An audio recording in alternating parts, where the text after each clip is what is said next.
ओम नमः चंडिकाय अथ श्री दुर्गा सप्तशती भाषा 8वां अध्याय। रक्त बीज वध।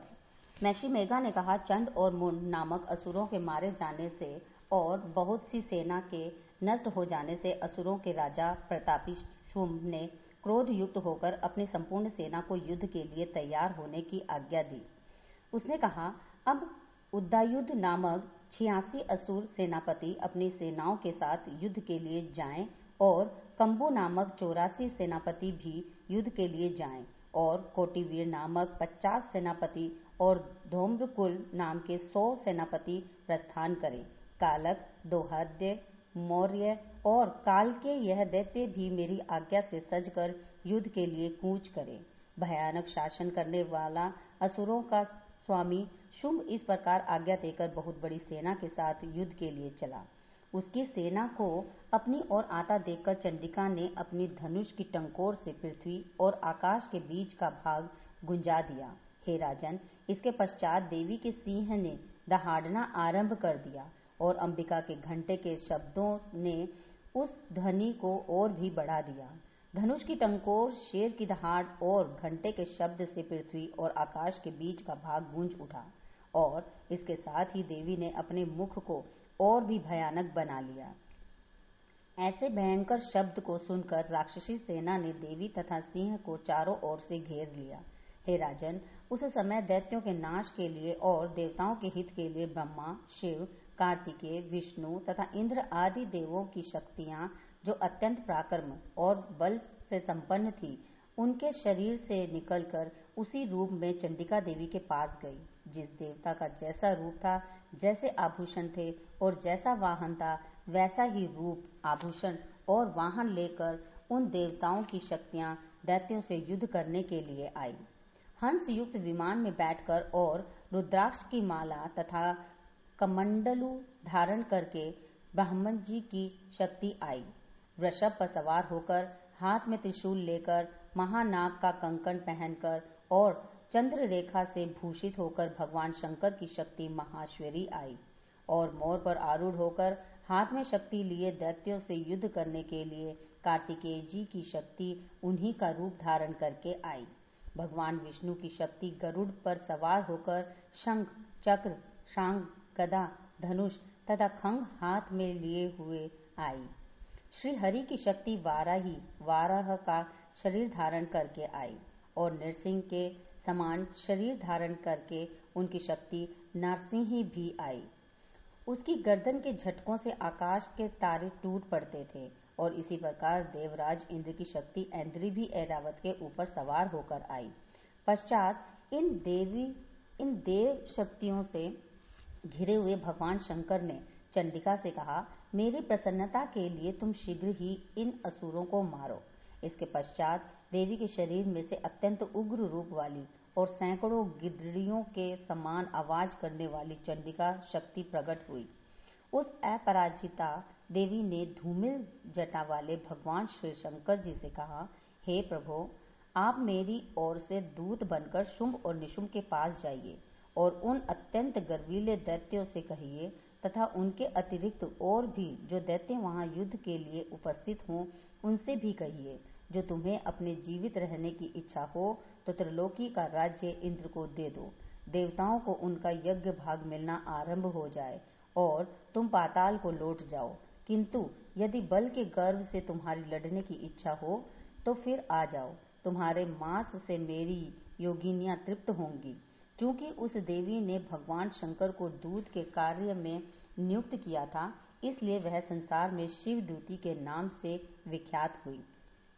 भगवान शंकर से देवी का संदेश पाकर उन दैत्यों के क्रोध का कोई आर पार न रहा और वह जिस स्थान पर देवी विराजमान थी वहां पहुंचे और जाने के साथ ही उस पर बाणों और शक्तियों की वर्षा करने लगे।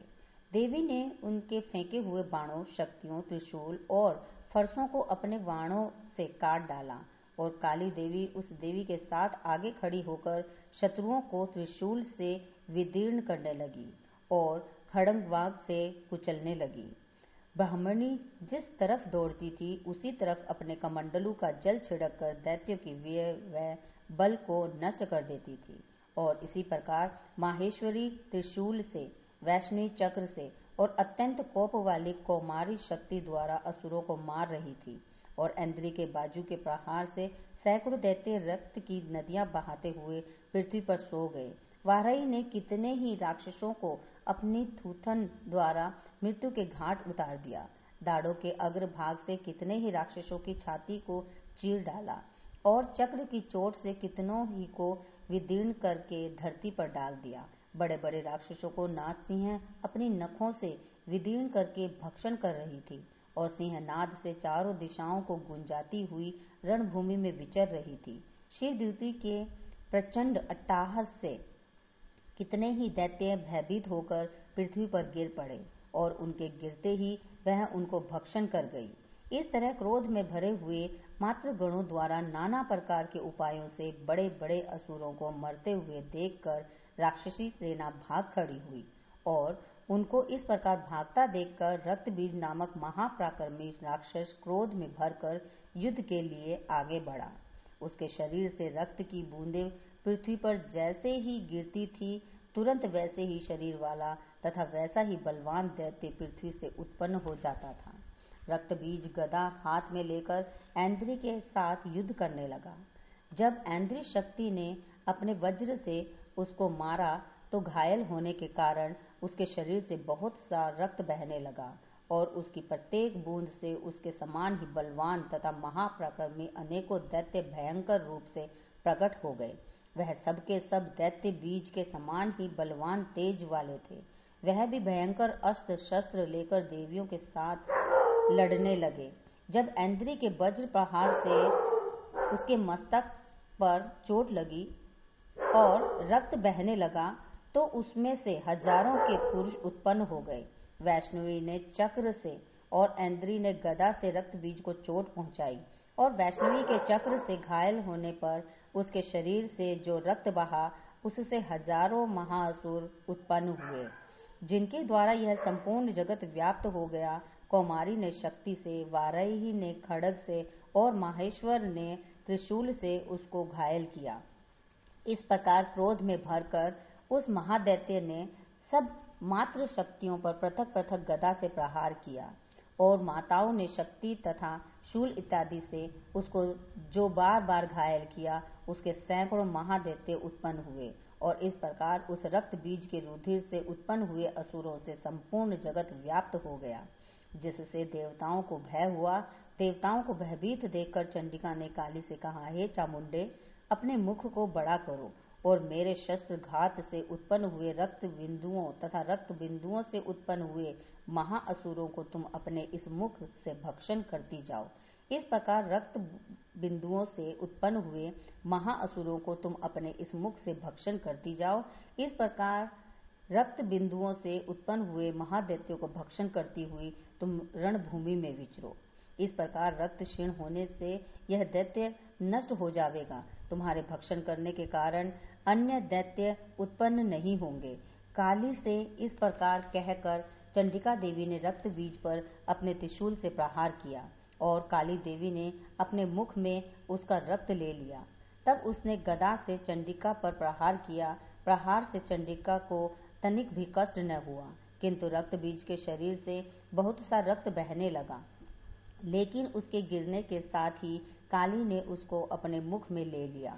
काली के मुख में उस रक्त से जो असुर उत्पन्न हुए उनको उसने भक्षण कर लिया और रक्त को पीती हुई तदनंतर देवी ने रक्त बीज को, जिसका की खून काली ने पिया था, चंडिका ने उस दैत्य को वज्र, बाण, खड्ग तथा दृष्टि इत्यादि से मार डाला।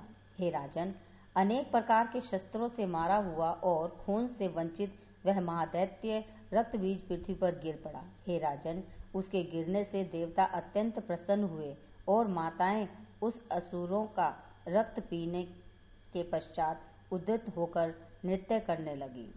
इति 8वां अध्याय समाप्त। जय माता दी।